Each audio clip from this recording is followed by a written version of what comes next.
नमस्कार साथियों, Neeraj career institute की हिंदी की इस क्लास में आप सभी का स्वागत है। आज हम चर्चा करेंगे हिंदी के एक महत्वपूर्ण टॉपिक पर्यायवाची समानार्थी शब्दों पर। हम शुरू से ही पढ़ते आए हैं, समान अर्थ देने वाले शब्दों को समानार्थी या पर्यायवाची शब्द कहते हैं। आज हम उसी पर्यायवाची शब्द का विस्तार से अध्ययन करेंगे। समान अर्थ वाले शब्दों को पर्यायवाची या समानार्थी शब्द कहा जाता है। ऐसे शब्द जिनके अर्थ समान होते हैं, एक जैसे अर्थ वाले शब्दों को या तो हम कहेंगे कि वे पर्यायवाची शब्द हैं, या फिर हम उसी को ही कहेंगे कि ऐसे शब्द समानार्थी शब्द होते हैं। यद्यपि ऐसा भी होता है कि पर्यायवाची शब्द समान अर्थ वाले तो होते हैं, लेकिन अलग अलग भावों में इनका अर्थ भी अलग अलग होता है। जब हम अभी विस्तार से इसका अध्ययन करेंगे पर्यायवाची के प्रकार में, तो बातें क्लियर हो जाएंगी। हम देखते हैं पर्यायवाची के प्रकार कितने हैं, कितने प्रकार के पर्यायवाची शब्द आते हैं। तो पर्यायवाची तीन प्रकार के हैं। पहला है पूर्ण पर्याय। ऐसे शब्द जो पूर्ण पर्याय हैं, ये वाक्य देखिए, यदि वाक्य में एक शब्द के स्थान पर दूसरा शब्द लिखा जाए और वाक्य के अर्थ में कोई अंतर ना आए, तो वहां पर पूर्ण पर्याय होता है। उसे हम पूर्ण पर्याय कहते हैं। उस शब्द के स्थान पर कोई दूसरा शब्द भले लिख दिया जाए, लेकिन उसके अर्थ में कोई परिवर्तन नहीं आ रहा है, तो वह पूर्ण पर्याय होगा। जैसे देखिए, जैसे यह मेरा भाग है, यह मेरा भाग है। अब यह मेरा भाग है से क्या मतलब है? किसी चीज के बारे में कोई बता रहा है कि इसमें मेरा अंश है, इसमें मेरा हिस्सा है। अब यहां भाग और हिस्सा, देखिए दो शब्द हैं। भाग के स्थान पर हिस्सा लिख दिया गया, लेकिन क्योंकि दोनों समानार्थी शब्द हैं, जो अर्थ यहां भाग का निकल रहा है वही अर्थ यहां हिस्से का निकल रहा है। अर्थात यहां इस वाक्य में भाग की जगह पर हिस्सा लिखने पर वाक्य के अर्थ में कोई परिवर्तन नहीं आ रहा है, तो यह पूर्ण पर्याय का उदाहरण है। दूसरा देखिए, कपड़ा टांगना या कपड़ा लटकाना। हम आमतौर पर प्रयोग करते हैं, कपड़ा हमने टांग दिया, कपड़ा हमने खूंटी से लटका दिया, खूंटी से टांग दिया। यहां पर टांगने के स्थान पर अगर हमने लटकाना शब्द प्रयोग कर दिया, तो जो शब्द का अर्थ है, जो उसका मूल भाव है, उसके अर्थ में कोई परिवर्तन नहीं होता है। तीसरा देखिए, जैसे कमल की जगह पर उसके पर्यायवाची शब्द जो प्रचलित हैं, पंकज, सरोज लिख दिए गए, तभी उसमें कोई परिवर्तन विशेष नहीं आता है। लेकिन देखिए दूसरा पूर्णा पूर्ण पर्याय। पहला है पूर्ण पर्याय, दूसरा है पूर्णा पूर्ण पर्याय। यहां क्या होता है, जब एक प्रसंग का समानार्थी शब्द दूसरे प्रसंग में असमान अर्थ का बोध कराता है। किसी एक प्रसंग में वह जो समानार्थी शब्द है, जब उसे दूसरे प्रसंग में यूज किया जाता है तो वह असमान अर्थ का बोध कराता है, तब उसे पूर्णा पूर्ण पर्याय शब्द कहते हैं। जैसे देखिए, अभी पहले वाला उदाहरण आप देखिए, जैसे है कपड़ा लटकाना, कपड़ा लटकाना और कपड़ा टांगना। अब इस प्रसंग में लटकाना और टांगना समान अर्थ दे रहे थे, लेकिन दूसरा देखिए, मुंह लटकाना और मुंह टांगना, प्रसंग बदल गया। अब मुंह लटकाने का दूसरा अर्थ है और मुंह टांगने का दूसरा अर्थ है, दोनों के अर्थ में भिन्नता आ गई। अब यहां पर आप ये नहीं कह सकते कि लटकाना का जो अर्थ दे रहा है वाक्य, वही मुंह टांगना भी समान अर्थ देगा। यहां पर दोनों के अर्थ में भिन्नता आ गई, इसीलिए इसे हम कहते हैं पूर्णा पूर्ण पर्याय। जबकि पूर्ण पर्याय में दोनों शब्दों का समान अर्थ ही होता था। तीसरा हम देखते हैं, पर्यायवाची का तीसरा प्रकार है अपूर्ण पर्याय। अपूर्ण पर्याय में क्या होता है, यदि किसी शब्द के स्थान पर उसके समानार्थक शब्द का प्रयोग नहीं किया जा सकता हो, तो उसे हम अपूर्ण पर्याय कहते हैं या उसे अपूर्ण पर्याय कहा जाता है। जैसे गंगा जल और नहर का पानी है एक ही चीज, लेकिन जब वो नदी में है, किसी पवित्र नदी में है, जैसे मान लीजिए गंगा में है, गंगा का जो पानी है उसे हम गंगा का पानी नहीं कहते हो, केवल फिल्मों में ही होगा गंगा तेरा पानी अमृत, गाने बनते होंगे। जब हम वास्तविकता में कहीं शब्द का प्रयोग करते हैं, लिखते हैं, तो हम गंगा जल लिखते हैं, लेकिन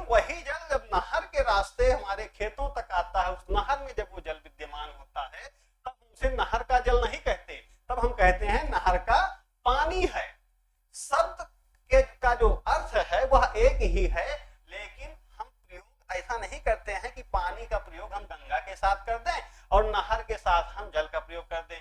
हम नहर के साथ पानी का प्रयोग करते हैं और गंगा के साथ हम जल का प्रयोग करते हैं, समुद्र का जल, नदियों का जल, लेकिन तालाब का पानी, नहर का पानी, ठीक, कुएं का पानी, हम कुएं का जल नहीं कहते, हम कुएं का पानी कहते हैं, आमतौर पर इसी को प्रयोग करते हैं। तो इस तरीके से हमने देखा कि पर्यायवाची के 3 प्रकार हैं। पहला है पूर्ण पर्याय, जिसमें शब्द के बदल जाने से, समानार्थी शब्द के लिख देने से उस शब्द के वाक्य के भाव में, वाक्य के अर्थ में कोई परिवर्तन नहीं होता। दूसरा है पूर्णापूर्ण पर्याय, जिसमें अगर हम उसके किसी शब्द के स्थान पर कोई समानार्थी शब्द प्रयोग करते हैं तो वो भाव वो नहीं देता, वो अर्थ वहां पर विषम हो जाता है, समान नहीं रहता। और तीसरा है अपूर्ण पर्याय, जहां पर पर्यायवाची के शब्द तो है, समानार्थी शब्द तो है, लेकिन हम उसे दूसरे शब्द के स्थान पर प्रयोग नहीं कर पाएंगे क्योंकि उसका अर्थ एकदम अलग हो जाएगा। जैसे देखिए गंगा जल और नहर का पानी। अब हम देखते हैं कई मुख्य शब्द जो विभिन्न परीक्षाओं में पूछे जाते हैं, उनके पर्यायवाची शब्द। जैसे देखिए जल, जल का पर्यायवाची शब्द नीर, वारी, नीर, वारी, पय, उदक, अम्ब, आब, इसी से बना है पंजाब, जहां पर 5 नदियां बहती हैं, पंच आब, आब यहाँ पानी के लिए है, पंजाब, सलिल, पानी में प्रयोग होता है, कमल। जितने भी जल के पर्यायवाची शब्द हैं उसमें आप जा जोड़ दीजिए, वो कमल के पर्यायवाची बन जाएंगे। जैसे देखिए जलज, पंकज, सतदल होता है, नलिन, उत्पल, राजीव, अब्ज, ये नए नए शब्द कुछ आमतौर पर जो शब्द प्रयोग किए जाते हैं पर्यायवाची शब्दों से, उनसे हटकर प्रयोग किया गया है ताकि आप इन शब्दों को भी जाने कि हाँ ये भी पर्यायवाची शब्द इसके होते हैं। बादल, जितने भी जल के पर्यायवाची शब्द हैं सब में आप दा जोड़ दीजिए, बस ये बादल के पर्यायवाची हो जाएंगे।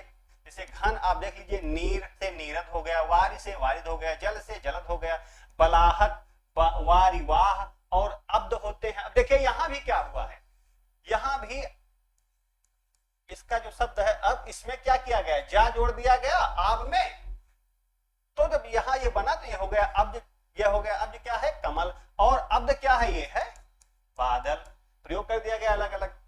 फिर समुद्र, जल की पर्यायवाची में धी जोड़ दिया जाए तो समुद्र की पर्यायवाची बन जाती है पयोधि, नीरधि, उदधि, रत्नाकर, सागर, अब्धि, देखिए जोड़ दिया गया।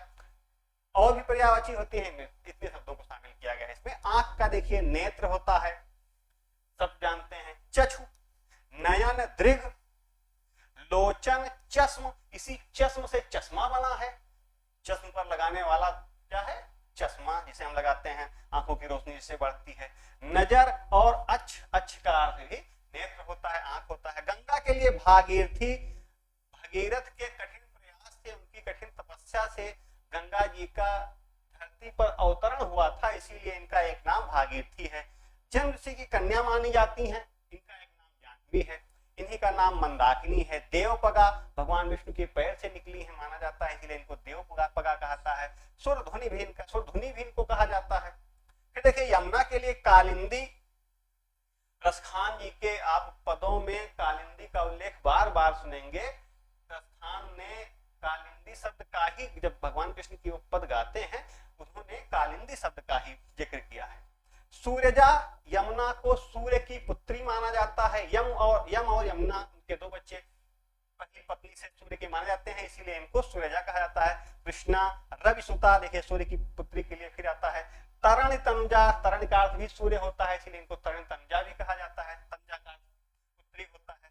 सूर्य का एक अर्थ है सविता, अर्क, अंश, सविता शब्द देखकर आप ये ना जानिए कि ये सूर्य का पर्यायवाची नहीं है, इसे पूछ लिया जाएगा, और सूर्य का पर्यायवाची सविता होता है, कंफर्म कर लीजिए।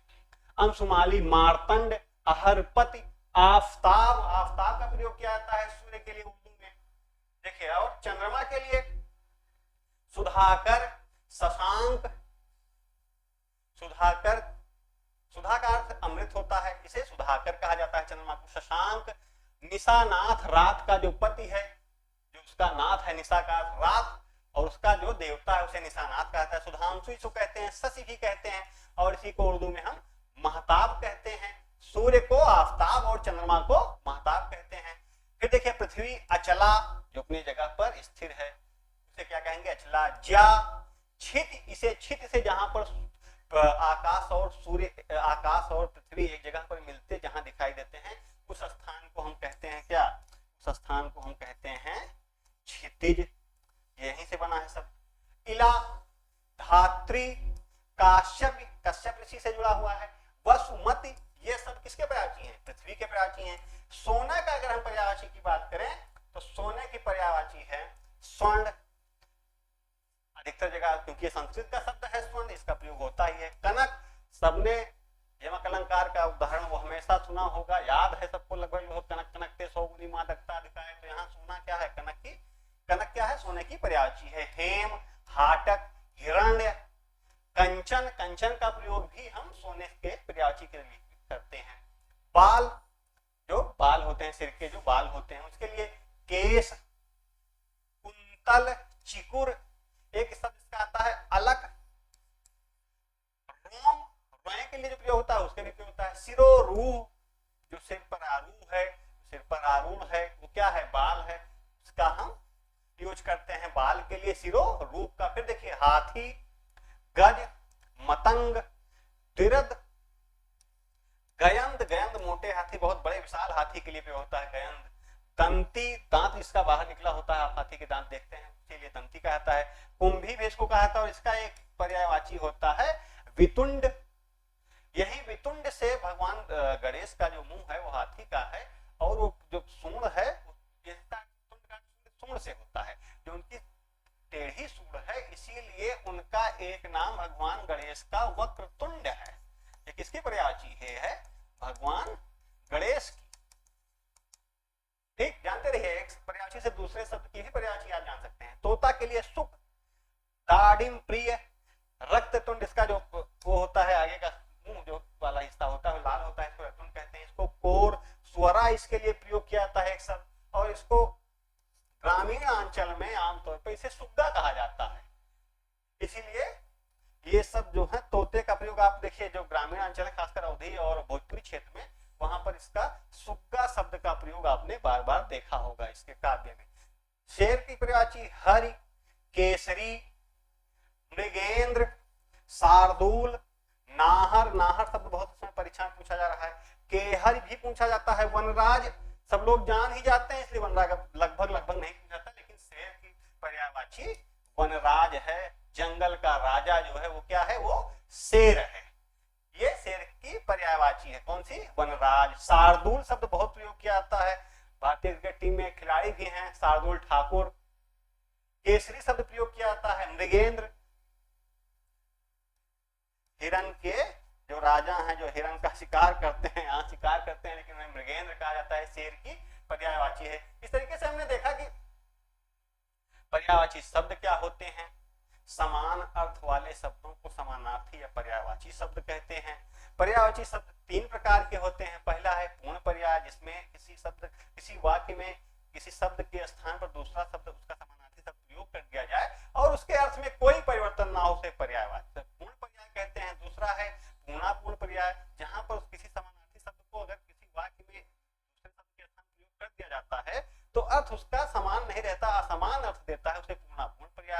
कहते हैं। और तीसरा है अपूर्ण पर्याय, जहां पर पर्यायवाची शब्द समानार्थी शब्द तो है, लेकिन उसे हम किसी शब्द के साथ प्रयोग नहीं कर सकते हैं, क्योंकि कर देने से उसका पूरा भाव अलग हो जाएगा, उसे कहते हैं अपूर्ण पर्याय। फिर हमने विभिन्न उदाहरणों के माध्यम से देखा कि पर्यायवाची शब्द कौन कौन से होते हैं, महत्वपूर्ण पर्यायवाची शब्द किन्हीं विशेष शब्दों के कौन से होते हैं, उनका हमने अध्ययन किया। मुझे पूरी आशा है आज की क्लास से आपकी पर्यायवाची संबंधी ज्ञान में वृद्धि हुई होगी।